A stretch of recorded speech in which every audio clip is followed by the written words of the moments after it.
ಓಂ ಶಾಂತಿ. ಇಂದಿನ ದಿನಾಂಕ 31/7/2025. ಪ್ರಾರ್ಥ ಮುರುಳಿ ಬಾಪ್ ದಾದಾ ಮಧುಬನ. ಮಧುರ ಮಕ್ಕಳೇ, ನೀವು ಬೆಳಗ್ಗೆ ಬೆಳಗ್ಗೆ ಎದ್ದು ಬಹಳ ಪ್ರೀತಿಯಿಂದ ಹೇಳಿರಿ, ಬಾಬಾ ಗುಡ್ ಮಾರ್ನಿಂಗ್. ಈ ನೆನಪಿನಿಂದಲೇ ನೀವು ಸತೋ ಪ್ರಧಾನರಾಗಿ ಬಿಡುತ್ತೀರಿ. ಪ್ರಶ್ನೆ: ಅಕ್ಯುರೇಟ್ ನೆನಪಿನ ಮೂಲಕ ತಂದೆಯ ಕರೆಂಟ್ ತೆಗೆದುಕೊಳ್ಳುವುದಕ್ಕೆ ಮುಖ್ಯ ಯಾವ ಗುಣಗಳ ಅವಶ್ಯಕತೆ ಇದೆ? ಉತ್ತರ: ಬಹಳ ಧೈರ್ಯ, ತಿಳುವಳಿಕೆ ಮತ್ತು ಗಂಭೀರತೆಯಿಂದ ತಮ್ಮನ್ನು ಆತ್ಮನೆಂದು ತಿಳಿದುಕೊಂಡು ನೆನಪು ಮಾಡುವುದರಿಂದ ತಂದೆಯಿಂದ ಕರೆಂಟ್ ಸಿಗುವುದು ಮತ್ತು ಆತ್ಮ ಸತೋಪ್ರಧಾನವಾಗುತ್ತಾ ಹೋಗುವುದು. ನಿಮಗೆ ಈಗ ತಂದೆಯ ನೆನಪು ಸತಾಯಿಸಬೇಕು, ಏಕೆಂದರೆ ತಂದೆಯಿಂದ ಬಹಳ ದೊಡ್ಡ ಆಸ್ತಿ ಸಿಗುತ್ತದೆ. ನೀವು ಮುಳ್ಳಿನಿಂದ ಹೂ ಆಗುತ್ತೀರಿ. ಎಲ್ಲ ದೈವಿ ಗುಣಗಳು ಬರುತ್ತವೆ. ಓಂ ಶಾಂತಿ. ತಂದೆಯು ಹೇಳುತ್ತಾರೆ, ಮಧುರ ಮಕ್ಕಳೇ, ತತತ್ವಂ ಅರ್ಥಾತ್ ನೀವು ಆತ್ಮರೂ ಸಹ ಶಾಂತ ಸ್ವರೂಪರಾಗಿದ್ದೀರಿ. ನೀವು ಸರ್ವ ಆತ್ಮಗಳ ಸ್ವಧರ್ಮ ಶಾಂತಿಯಾಗಿದೆ. ಶಾಂತಿಧಾಮದಿಂದ ಇಲ್ಲಿ ಬಂದು ಮಾತನಾಡುವವರು ಆಗುತ್ತೀರಿ. ಈ ಕರ್ಮೇಂದ್ರಿಯಗಳು ನಿಮಗೆ ಪಾತ್ರವನ್ನು ಅಭಿನಯಿಸಲು ಸಿಕ್ಕಿವೆ. ಆತ್ಮವು ದೊಡ್ಡದ್ದು ಚಿಕ್ಕದ್ದು ಇರುವುದಿಲ್ಲ, ಶರೀರವು ದೊಡ್ಡದ್ದು ಚಿಕ್ಕದ್ದು ಇರುತ್ತದೆ. ತಂದೆಯು ಹೇಳುತ್ತಾರೆ, ನಾನಂತೂ ಶರೀರಧಾರಿಯಲ್ಲ, ನಾನು ಮಕ್ಕಳನ್ನು ತನ್ಮುಖದಲ್ಲಿ ಮಿಲನ ಮಾಡಲು ಬರಬೇಕಾಗುತ್ತದೆ. ತಿಳಿದುಕೊಳ್ಳಿ, ಹೇಗೆ ತಂದೆ ಇದ್ದಾರೆ. ಅವರಿಂದ ಹುಟ್ಟಿದ ಮಕ್ಕಳು ಈ ರೀತಿ ಹೇಳುವುದಿಲ್ಲ, ನಾನು ಪರಮಧಾಮದಿಂದ ಬಂದು ಜನ್ಮ ತೆಗೆದುಕೊಂಡು ತಂದೆ ತಾಯಿಯನ್ನು ಮಿಲನ ಮಾಡಲು ಬಂದಿದ್ದೇನೆ. ಬಲೆ ಯಾವುದೇ ಹೊಸ ಆತ್ಮ ಯಾರದ್ದೇ ಶರೀರದಲ್ಲಿ ಬರುತ್ತದೆ ಅಥವಾ ಯಾವುದೇ ಹಳೆಯ ಆತ್ಮ ಯಾರದ್ದೇ ಶರೀರದಲ್ಲಿ ಪ್ರವೇಶ ಮಾಡುತ್ತದೆ. ಆದರೆ ನಾನು ತಂದೆ ತಾಯಿಯ ಮಿಲನ ಮಾಡಲು ಬಂದಿದ್ದೇನೆ ಎಂದು ಹೇಳುವುದಿಲ್ಲ. ಅವರಿಗೆ ಸ್ವತಃವಾಗಿ ತಂದೆ ತಾಯಿಯು ಸಿಕ್ಕಿ ಬಿಡುವರು. ಇದು ಇಲ್ಲಿ ಹೊಸ ಮಾತಾಗಿದೆ. ತಂದೆಯು ಹೇಳುತ್ತಾರೆ, ನಾನು ಪರಮಧಾಮದಿಂದ ಬಂದು ನೀವು ಮಕ್ಕಳ ಸನ್ಮುಖದಲ್ಲಿದ್ದೇನೆ. ನಿಮಗೆ ಜ್ಞಾನವನ್ನು ಕೊಡುತ್ತೇನೆ, ಏಕೆಂದರೆ ನಾನು ಜ್ಞಾನಪೂರ್ಣ ಜ್ಞಾನ ಸಾಗರನಾಗಿದ್ದೇನೆ. ನಾನು ನೀವು ಮಕ್ಕಳಿಗೆ ಓದಿಸಲು ರಾಜಯೋಗವನ್ನು ಕಲಿಸಲು ಬರುತ್ತೇನೆ. ನೀವು ಮಕ್ಕಳು ಈಗ ಸಂಗಮದಲ್ಲಿದ್ದೀರಿ, ನಂತರ ತಮ್ಮ ಮನೆಗೆ ಹೋಗಬೇಕು. ಅದಕ್ಕಾಗಿ ಅವಶ್ಯ ಪಾವನ ಆಗಬೇಕಾಗಿದೆ. ಒಳಗಡೆ ಬಹಳ ಖುಷಿಯಾಗಬೇಕು. ಓಹೋ, ಬೇಹದ್ದಿನ ತಂದೆಯು ಹೇಳುತ್ತಾರೆ, ಮಧುರಾತಿ ಮಧುರ ಮಕ್ಕಳೇ, ನನ್ನನ್ನು ನೆನಪು ಮಾಡಿ, ಆಗ ನೀವು ಸತೋಪ್ರಧಾನ ವಿಶ್ವದ ಮಾಲೀಕರಾಗುವಿರಿ. ತಂದೆಯು ಮಕ್ಕಳನ್ನು ಎಷ್ಟು ಪ್ರೀತಿ ಮಾಡುತ್ತಾರೆ. ಈ ರೀತಿಯೆಲ್ಲ ಕೇವಲ ಶಿಕ್ಷಕನ ರೂಪದಲ್ಲಿ ಓದಿಸಿ ಮನೆಗೆ ಹೋಗಿ ಬಿಡುವರು. ಇವರಂತೂ ತಂದೆಯೂ ಹೌದು, ಶಿಕ್ಷಕರೂ ಹೌದು, ನಿಮಗೆ ಓದಿಸುತ್ತಾರೆ, ನೆನಪಿನ ಯಾತ್ರೆಯನ್ನು ಸಹ ಕಲಿಸುತ್ತಾರೆ. ಅಂದಾಗ ವಿಶ್ವದ ಮಾಲೀಕರನ್ನಾಗಿ ಮಾಡುವಂತಹ, ಪತಿತ ಪಾವನರನ್ನಾಗಿ ಮಾಡುವಂತಹ ತಂದೆಯ ಜೊತೆ ಬಹಳ ಪ್ರೀತಿ ಇರಬೇಕು. ಬೆಳಗ್ಗೆ ಬೆಳಗ್ಗೆ ಎದ್ದು ಮೊಟ್ಟ ಮೊದಲು ಶಿವಬಾಬಾರವರಿಗೆ ಗುಡ್ ಮಾರ್ನಿಂಗ್ ಮಾಡಬೇಕಾಗಿದೆ. ಮಕ್ಕಳು ತಮ್ಮ ಹೃದಯದೊಂದಿಗೆ ಕೇಳಬೇಕು, ನಾವು ಬೆಳಗ್ಗೆ ಎದ್ದು ಎಷ್ಟು ಬೇಹದ್ದಿನ ತಂದೆಯನ್ನು ನೆನಪು ಮಾಡುತ್ತೇವೆ. ಬೆಳಗ್ಗೆ ಎದ್ದು ತಂದೆಗೆ ಗುಡ್ ಮಾರ್ನಿಂಗ್ ಹೇಳಿ ಜ್ಞಾನದ ಚಿಂತನೆಯಲ್ಲಿರಿ. ಆಗ ಖುಷಿಯ ನಶೆ ಏರುವುದು. ಮುಖ್ಯವಾಗಿದೆ ನೆನಪು. ಇದರಿಂದ ಭವಿಷ್ಯಕ್ಕಾಗಿ ಬಹಳ ದೊಡ್ಡ ಸಂಪಾದನೆ ಆಗುತ್ತದೆ. ಕಲ್ಪಕಲ್ಪಾಂತರ ಈ ಸಂಪಾದನೆ ಕೆಲಸಕ್ಕೆ ಬರುವುದು. ನೀವು ಬಹಳ ಧೈರ್ಯವಂತರಾಗಬೇಕು. ಗಂಭೀರತೆಯಿಂದ ಮತ್ತೆ ತಿಳಿದು ನೆನಪು ಮಾಡಬೇಕು. ದೊಡ್ಡ ಲೆಕ್ಕದಿಂದ ಹೇಳಿಬಿಡುತ್ತೇವೆ, ನಾವಂತೂ ಬಾಬಾರವರನ್ನು ಬಹಳ ನೆನಪು ಮಾಡುತ್ತೇವೆ. ಆದರೆ ಅಕ್ಯುರೇಟ್ ನೆನಪಿನಲ್ಲಿ ಪರಿಶ್ರಮವಿದೆ. ಯಾರು ತಂದೆಯನ್ನು ಬಹಳ ಹೆಚ್ಚು ನೆನಪು ಮಾಡುತ್ತಾರೆ ಅವರಿಗೆ ತಂದೆಯಿಂದ ಕರೆಂಟ್ ಹೆಚ್ಚು ಸಿಗುವುದು. ಏಕೆಂದರೆ ನೆನಪಿನಿಂದ ನೆನಪು ಸಿಗುವುದು. ಯೋಗ ಮತ್ತು ಜ್ಞಾನ ಎರಡು ವಸ್ತುಗಳಾಗಿವೆ. ಯೋಗ ಬಹಳ ದೊಡ್ಡ ಸಬ್ಜೆಕ್ಟ್ ಆಗಿದೆ. ಯೋಗದಿಂದಲೇ ಆತ್ಮವು ಸತೋಪ್ರಧಾನವಾಗುತ್ತದೆ. ಯೋಗವಿಲ್ಲದೆ ಸತೋಪ್ರಧಾನವಾಗುವುದು ಅಸಂಭವವಾಗಿದೆ. ತಂದೆಯನ್ನು ಚೆನ್ನಾಗಿ ನೆನಪು ಮಾಡುವುದರಿಂದ ಸ್ವತಃವಾಗಿ ಕರೆಂಟ್ ಸಿಗುವುದು. ಆರೋಗ್ಯವಂತರಾಗುವಿರಿ. ಕರೆಂಟ್ನಿಂದ ಆಯಸ್ಸು ಹೆಚ್ಚಾಗುವುದು. ಮಕ್ಕಳು ನೆನಪು ಮಾಡಿದರೆ ತಂದೆಯೂ ಸಹ ಸರ್ಚ್ ಲೈಟ್ ಕೊಡುವರು. ಮಧುರ ಮಕ್ಕಳು ಈ ಪಾಠವನ್ನು ಪಕ್ಕಾ ನೆನಪು ಮಾಡಿಕೊಳ್ಳಬೇಕು. ಶಿವಬಾಬಾ ನಮಗೆ ಓದಿಸುತ್ತಾರೆ. ಶಿವಬಾಬಾ ಪತಿತ ಪಾವನ ಸಹ ಆಗಿದ್ದಾರೆ. ಸದ್ಗತಿ ದಾತ ಆಗಿದ್ದಾರೆ. ಸದ್ಗತಿ ಎಂದರೆ ಸ್ವರ್ಗದ ರಾಜ್ಯಭಾರವಾಗಿದೆ. ಬಾಬಾ ಎಷ್ಟು ಮಧುರವಾಗಿದ್ದಾರೆ. ಎಷ್ಟು ಪ್ರೀತಿಯಿಂದ ಮಕ್ಕಳಿಗೆ ಕುಳಿತು ಓದಿಸುತ್ತಾರೆ. ತಂದೆಯು ಅಣ್ಣನ ಮೂಲಕ ನಮಗೆ ಓದಿಸುತ್ತಾರೆ. ಬಾಬಾ ಮಕ್ಕಳನ್ನು ಎಷ್ಟು ಪ್ರೀತಿ ಮಾಡುತ್ತಾರೆ. ಯಾವುದೇ ಕಷ್ಟ ಕೊಡುವುದಿಲ್ಲ. ಕೇವಲ ಹೇಳುತ್ತಾರೆ, ನನ್ನನ್ನು ನೆನಪು ಮಾಡಿ ಮತ್ತು ಚಕ್ರವನ್ನು ನೆನಪು ಮಾಡಿರಿ. ತಂದೆಯ ನೆನಪಿನಲ್ಲಿ ಹೃದಯವು ಪೂರ್ಣ ರೀತಿಯಲ್ಲಿ ಖುಷಿಯಾಗಿ ಬಿಡಬೇಕು. ಒಬ್ಬ ತಂದೆಯದೇ ನೆನಪು ಸತಾಯಿಸಬೇಕು. ಏಕೆಂದರೆ ತಂದೆಯಿಂದ ಬಹಳ ದೊಡ್ಡ ಆಸ್ತಿ ಸಿಗುತ್ತದೆ. ತಮ್ಮನ್ನು ನೋಡಿಕೊಳ್ಳಬೇಕು. ತಂದೆಯೊಂದಿಗೆ ನಮ್ಮ ಪ್ರೀತಿ ಎಷ್ಟಿದೆ, ಎಲ್ಲಿಯವರೆಗೆ ನಮ್ಮಲ್ಲಿ ದೈವಿ ಗುಣಗಳಿವೆ. ಏಕೆಂದರೆ ನೀವು ಮಕ್ಕಳೀಗ ಮುಳ್ಳಿನಿಂದ ಹೂ ಆಗುತ್ತಿದ್ದೀರಿ. ಎಷ್ಟೆಷ್ಟು ಯೋಗದಲ್ಲಿರುವಿರಿ ಅಷ್ಟು ಮುಳ್ಳಿನಿಂದ ಹೂವು ಸತೋಪ್ರಧಾನ ಆಗುತ್ತಾ ಹೋಗುವಿರಿ. ಯಾರು ಬಹಳಷ್ಟು ಮುಳ್ಳುಗಳನ್ನು ಹೂಗಳನ್ನಾಗಿ ಮಾಡುತ್ತಾರೆ ಅವರನ್ನೇ ಸತ್ಯ ಸುವಾಸನೆಯುಳ್ಳ ಹೂವು ಎಂದು ಹೇಳಲಾಗುವುದು. ಅವರು ಎಂದೂ ಯಾರಿಗೂ ಮುಳ್ಳು ಚುಚ್ಚುವುದಿಲ್ಲ. ಕ್ರೋಧವು ದೊಡ್ಡ ಮುಳ್ಳಾಗಿದೆ. ಅನೇಕರಿಗೆ ದುಃಖ ಕೊಡುತ್ತದೆ.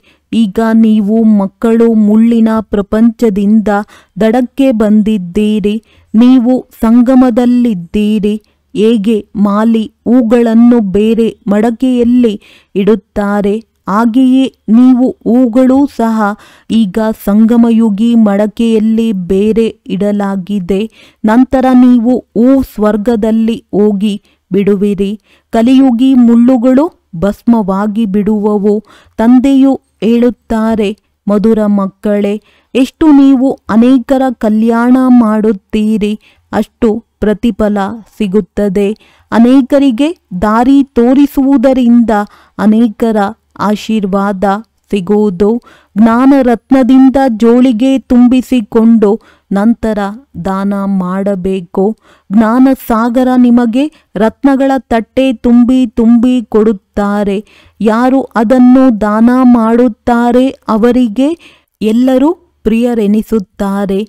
ಮಕ್ಕಳಿಗೆ ಎಷ್ಟು ಖುಷಿಯಾಗಬೇಕು. ಯಾರು ಬುದ್ಧಿವಂತ ಮಕ್ಕಳಿದ್ದಾರೆ ಅವರು ಹೇಳುತ್ತಾರೆ, ನಾವು ಬಾಬಾರವರಿಂದ ಪೂರ್ಣ ಆಸ್ತಿಯನ್ನು ತೆಗೆದುಕೊಳ್ಳುತ್ತೇವೆ. ಒಮ್ಮೆಲೆ ಅಂಟಿಕೊಂಡು ಬಿಡುತ್ತಾರೆ. ತಂದೆಯೊಂದಿಗೆ ಬಹಳ ಪ್ರೀತಿ ಇರುತ್ತದೆ. ಏಕೆಂದರೆ ತಿಳಿದುಕೊಂಡಿದ್ದಾರೆ, ಪ್ರಾಣವನ್ನು ಕೊಡುವಂತಹ ತಂದೆ ಸಿಕ್ಕಿದ್ದಾರೆ. ಜ್ಞಾನದ ವರದಾನವನ್ನು ಕೊಡುತ್ತಾರೆ. ಯಾವುದರಿಂದ ನಾವು ಏನಾಗಿರುವಂಥವರು ಏನಾಗಿ ಬಿಡುತ್ತೇವೆ. ದಿವಾಳಿಯಿಂದ ಸಾಹುಕಾರರಾಗಿ ಬಿಡುತ್ತೇವೆ. ಇಷ್ಟು ಭಂಡಾರ ಭರ್ಪೂರ್ ಮಾಡಿಬಿಡುತ್ತಾರೆ. ಎಷ್ಟು ತಂದೆಯನ್ನು ನೆನಪು ಮಾಡುತ್ತೇವೆ ಅಷ್ಟು ಪ್ರೀತಿ ಇರುತ್ತದೆ. ಆಕರ್ಷಣೆಯಾಗುತ್ತದೆ. ಸೂಜಿ ಸ್ವಚ್ಛವಾಗಿದ್ದರೆ ಅಯಸ್ಕಾಂತ ತನ್ನ ಹತ್ತಿರ ಆಕರ್ಷಿಸುತ್ತದೆ. ತಂದೆಯ ನೆನಪಿನಿಂದ ತುಕ್ಕು ಬಿಟ್ಟು ಹೋಗುತ್ತದೆ. ಒಬ್ಬ ತಂದೆಯನ್ನು ಬಿಟ್ಟರೆ ಬೇರೆ ಯಾರ ನೆನಪು ಬರಬಾರದು. ತಂದೆಯು ತಿಳಿಸುತ್ತಾರೆ, ಮಧುರ ಮಕ್ಕಳೇ, ತಪ್ಪನ್ನು ಮಾಡಬೇಡಿರಿ. ಸ್ವದರ್ಶನ ಚಕ್ರಧಾರಿಯಾಗಿರಿ. ಲೈಟ್ ಹೌಸ್ ಆಗಿ ಸ್ವದರ್ಶನ ಚಕ್ರಧಾರಿಯಾಗುವುದರ ಅಭ್ಯಾಸ ಚೆನ್ನಾಗಿದ್ದರೆ ನಂತರ ನೀವು ಜ್ಞಾನ ಸಾಗರರಾಗಿ ಬಿಡುವಿರಿ.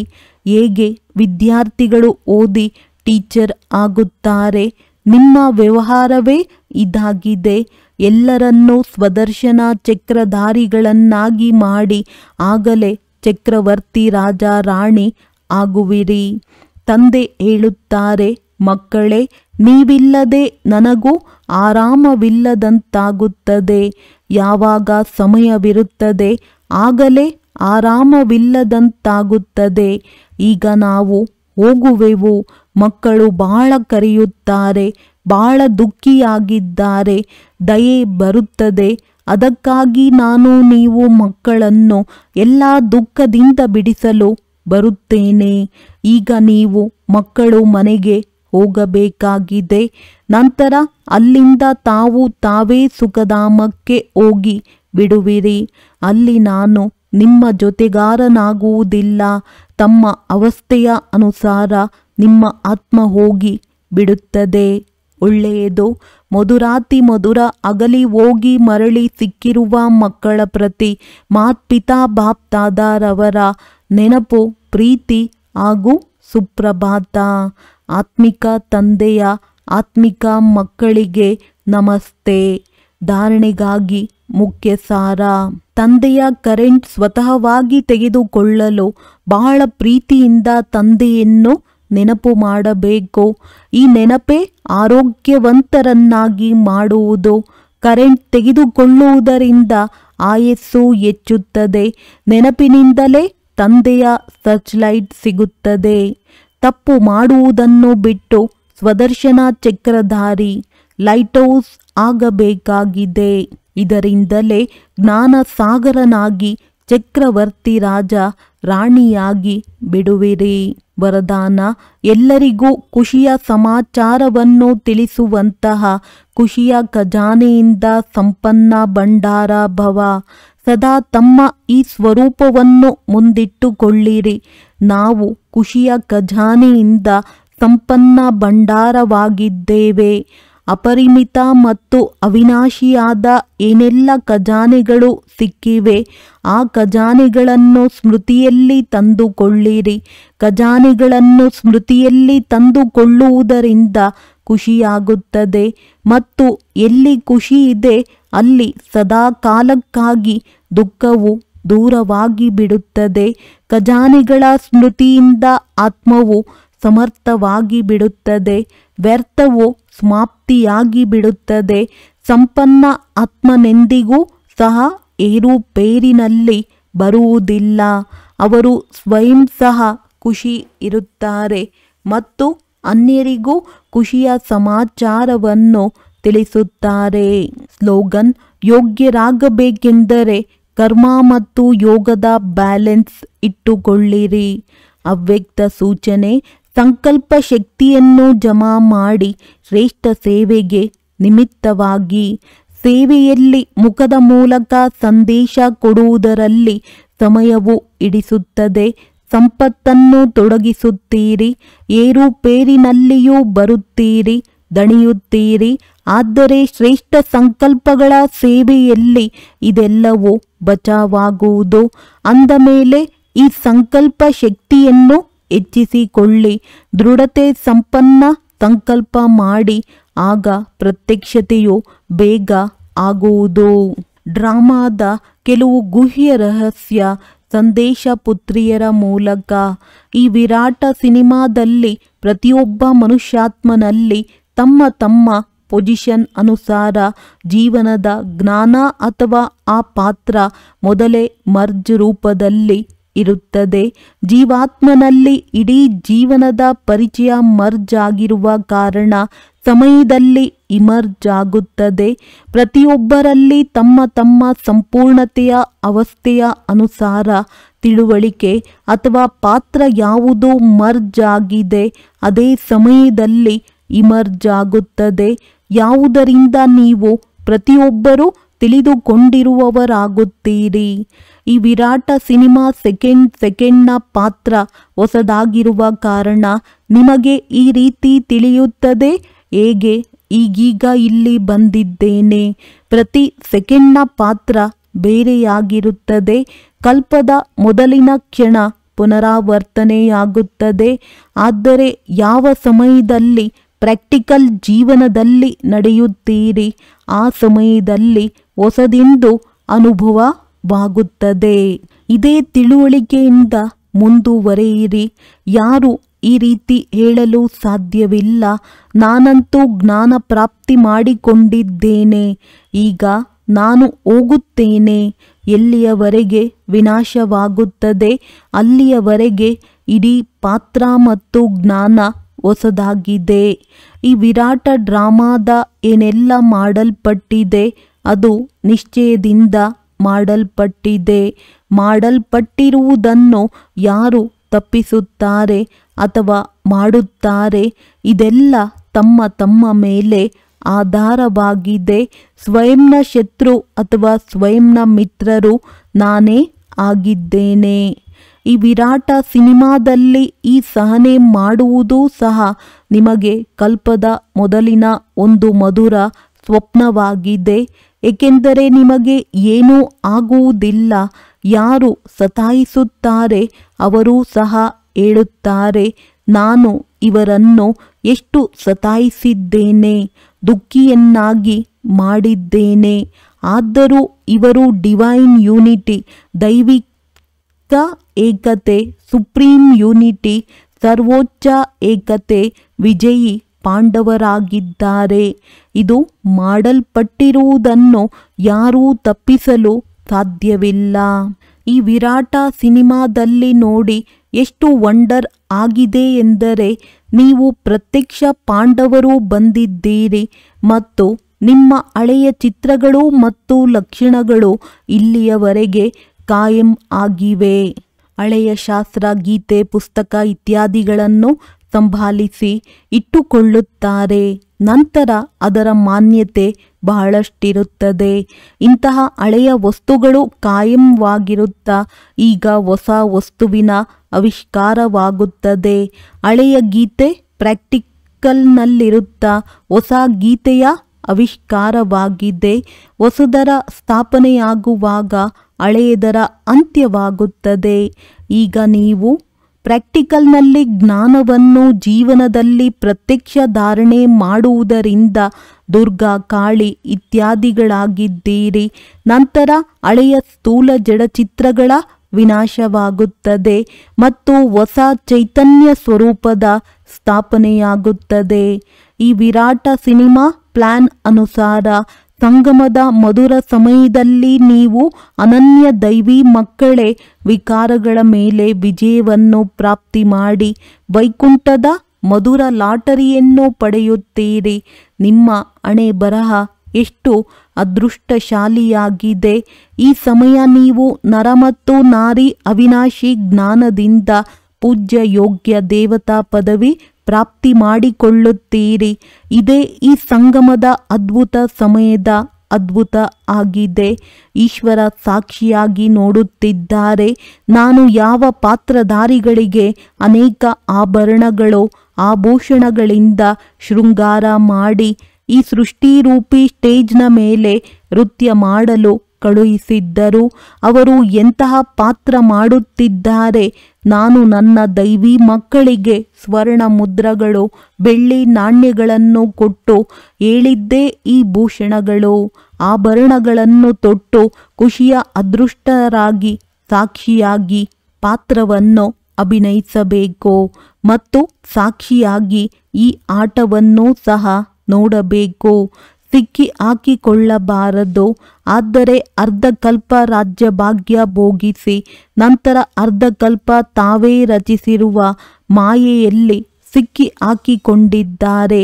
ಈಗ ಪುನಃ ನಾನು ನಿಮಗೆ ಹೇಳುತ್ತೇನೆ, ಈ ಮಾಯೆಯನ್ನು ಬಿಟ್ಟು ಬಿಡಿ. ಈ ಜ್ಞಾನ ಮಾರ್ಗದಲ್ಲಿ ವಿಕಾರಿ ಕಾರ್ಯಗಳನ್ನು ಬಿಟ್ಟು ನಿರ್ವಿಕಾರಿಯಾಗುವುದರಿಂದ ಆದಿ ಮಧ್ಯ ಅಂತ್ಯ ದುಃಖದಿಂದ ಬಿಡಿಸಿಕೊಂಡು ಜನ್ಮ ಜನ್ಮಾಂತರಕ್ಕಾಗಿ ಸುಖ ಪ್ರಾಪ್ತಿ ಮಾಡಿಕೊಳ್ಳುವರು. ತಮಗಿಂತಲೂ ಯಾರಾದರೂ ಶ್ರೇಷ್ಠ ಸ್ಥಿತಿಯುಳ್ಳವರ ಮೂಲಕ ಯಾವುದೇ ಎಚ್ಚರಿಕೆ ಸಿಕ್ಕಿತೆಂದರೆ ಅದನ್ನು ರಹಸ್ಯಯುಕ್ತವಾಗಿ ತೆಗೆದುಕೊಳ್ಳುವುದರಲ್ಲಿಯೇ ಕಲ್ಯಾಣವಿದೆ. ಅವರಲ್ಲಿರುವ ರಹಸ್ಯವನ್ನು ತಿಳಿದುಕೊಳ್ಳಬೇಕು. ಇದರಲ್ಲಿ ಅವಶ್ಯವಾಗಿ ಯಾವುದೋ ಕಲ್ಯಾಣ ಸಮಾವೇಶವಾಗಿದೆ. ಇವರಿಂದ ನಮಗೆ ಏನೆಲ್ಲ ಪಾಯಿಂಟ್ ಸಿಕ್ಕಿದೆಯೋ ಅದು ಯಥಾರ್ಥವಾಗಿದೆ. ಅದನ್ನು ಬಹಳ ಖುಷಿಯಿಂದ ಸ್ವೀಕಾರ ಮಾಡಬೇಕು. ಏಕೆಂದರೆ ಒಂದು ವೇಳೆ ನನ್ನಿಂದ ಎಂದಾದರೂ ಯಾವುದೋ ತಪ್ಪಾದರೆ ಆ ಪಾಯಿಂಟ್ ನೆನಪು ಬರುವುದರಿಂದ ಸ್ವಯಂವನ್ನು ಸರಿಪಡಿಸಿಕೊಳ್ಳಬೇಕು. ಅದಕ್ಕಾಗಿ ಯಾವುದೇ ಎಚ್ಚರಿಕೆ ಇದ್ದರೆ ಬಹಳ ವಿಶಾಲ ಬುದ್ಧಿಯಿಂದ ಧಾರಣೆ ಮಾಡುವುದರಿಂದ ತಮ್ಮ ಉನ್ನತಿಯನ್ನು ಪ್ರಾಪ್ತಿ ಮಾಡಿಕೊಳ್ಳಬಹುದು. ಈಗ ನೀವು ನಿತ್ಯ ಅಂತರ್ಮುಖಿಯಾಗಿ ಯೋಗದಲ್ಲಿರಬೇಕಾಗಿದೆ. ಏಕೆಂದರೆ ಅಂತರ್ಮುಖಿಯಾಗುವುದರಿಂದ ಸ್ವಯಂವನ್ನು ನೋಡಿಕೊಳ್ಳಬಹುದು. ಕೇವಲ ನೋಡುವುದಲ್ಲ, ಪರಿವರ್ತನೆ ಸಹ ಮಾಡಿಕೊಳ್ಳಬಹುದು. ಇದೇ ಸರ್ವೋತ್ತಮ ಸ್ಥಿತಿ. ಪ್ರತಿಯೊಬ್ಬರೂ ತಮ್ಮ ಸ್ಥಿತಿಯ ಪ್ರಮಾಣ ಪುರುಷಾರ್ಥಿಯಾಗಿದ್ದಾರೆಂದಾಗ ಯಾರೇ ಪುರುಷಾರ್ಥಿಗಾಗಿ ವಿವಾದ ನಡೆಯಲು ಸಾಧ್ಯವಿಲ್ಲ. ಏಕೆಂದರೆ ತಮ್ಮ ಸ್ಟೇಜ್ ಅನುಸಾರ ಪುರುಷಾರ್ಥಿಯಾಗಿದ್ದಾರೆ. ಅವರ ಸ್ಥಿತಿಯನ್ನು ನೋಡಿ ಅವರಿಂದ ಗುಣವನ್ನು ತೆಗೆದುಕೊಳ್ಳಬಹುದು. ಒಂದು ವೇಳೆ ಗುಣವನ್ನು ತೆಗೆದುಕೊಳ್ಳುವುದಿಲ್ಲವೆಂದರೆ ಅದನ್ನು ಬಿಟ್ಟು ಬಿಡಿ. ನೀವು ಸದಾ ತಮ್ಮ ಸರ್ವೋತ್ತಮ ಲಕ್ಷ್ಯವನ್ನು ಮುಂದೆ ನೋಡಿ ತಮ್ಮನ್ನು ನೋಡಿಕೊಳ್ಳಿರಿ. ನೀವು ಪ್ರತಿಯೊಬ್ಬರೂ ವ್ಯಕ್ತಿಗತ ಪುರುಷಾರ್ಥಿಯಾಗಿದ್ದೀರಿ.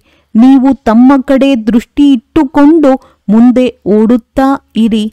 ಯಾರೇ ಬಲೆ ಏನಾದರೂ ಮಾಡುತ್ತಿರಲಿ, ಆದರೆ ನಾನು ನನ್ನ ಸ್ವರೂಪದಲ್ಲಿ ಸ್ಥಿತನಾಗಿದ್ದೇನೆ.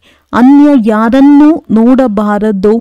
ತಮ್ಮ ಬುದ್ಧಿ ಯೋಗಬಲದಿಂದ ಅವಸ್ಥೆಯನ್ನು ತಿಳಿದುಕೊಳ್ಳಬೇಕು. ಅಂತರ್ಮುಖಿಯ ಸ್ಥಿತಿಯಿಂದಲೇ ನೀವು ಅನೇಕ ಪರೀಕ್ಷೆಗಳನ್ನು ಪಾಸ್ ಮಾಡಬಹುದು. ಒಳ್ಳೆಯದು. ಓಂ ಶಾಂತಿ.